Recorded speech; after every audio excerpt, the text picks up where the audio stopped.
If someone told me my best friend could lie to me, I'd laugh in their face. But one night in the city, she proved me wrong.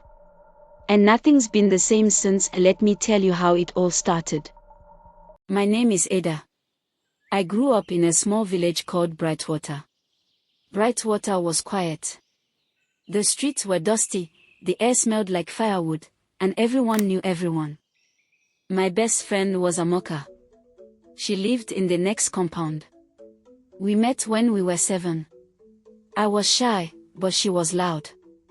She pulled me into her world, games, chores, and endless gossip under the mango tree. We went to the same school, shared our food, and even wore matching hairstyles. People said we were like twins. I trusted her with everything. My dreams. My fears. My little secrets. We promised each other that one day, we would leave the village together. We wanted the city life. Bright lights. Big buildings. Nice clothes. And no one telling us to fetch water before school. When I turned 19, my uncle in Lagos offered me a chance to come and stay with him. He said I could find work or maybe go to school there.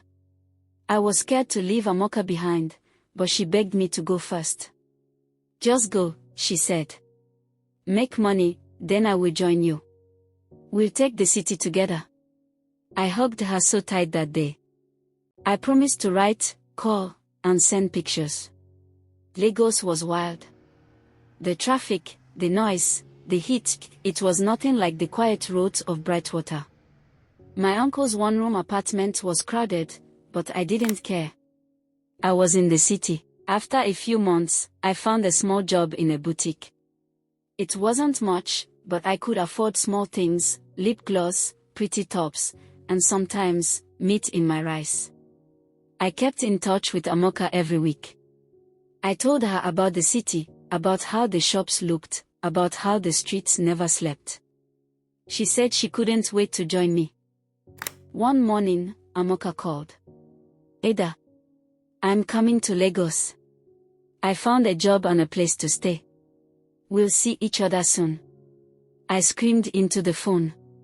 When she arrived, she looked different. Her hair was long, her nails done.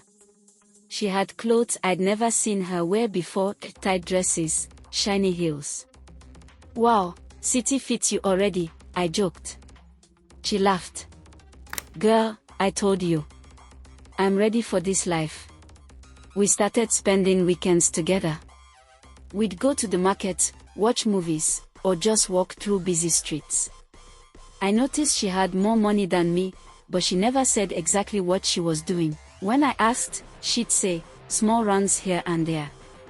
You know, God's grace. I didn't push. She was my best friend. I trusted her. It started small. She'd cancel plans last minute. She'd disappear for days without telling me.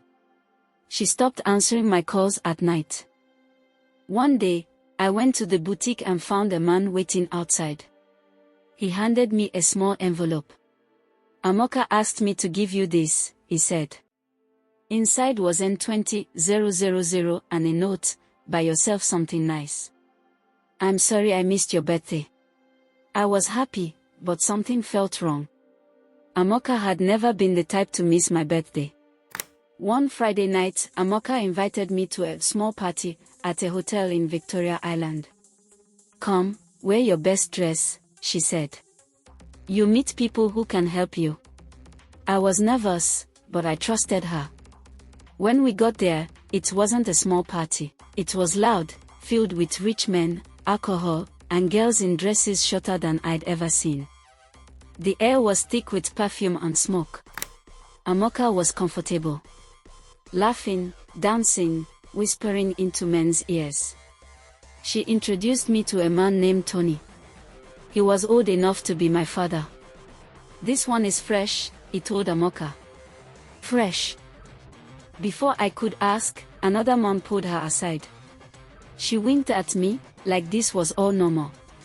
Hours passed. I wanted to leave, but Amaka kept saying, just chill, Ada. You'll thank me later.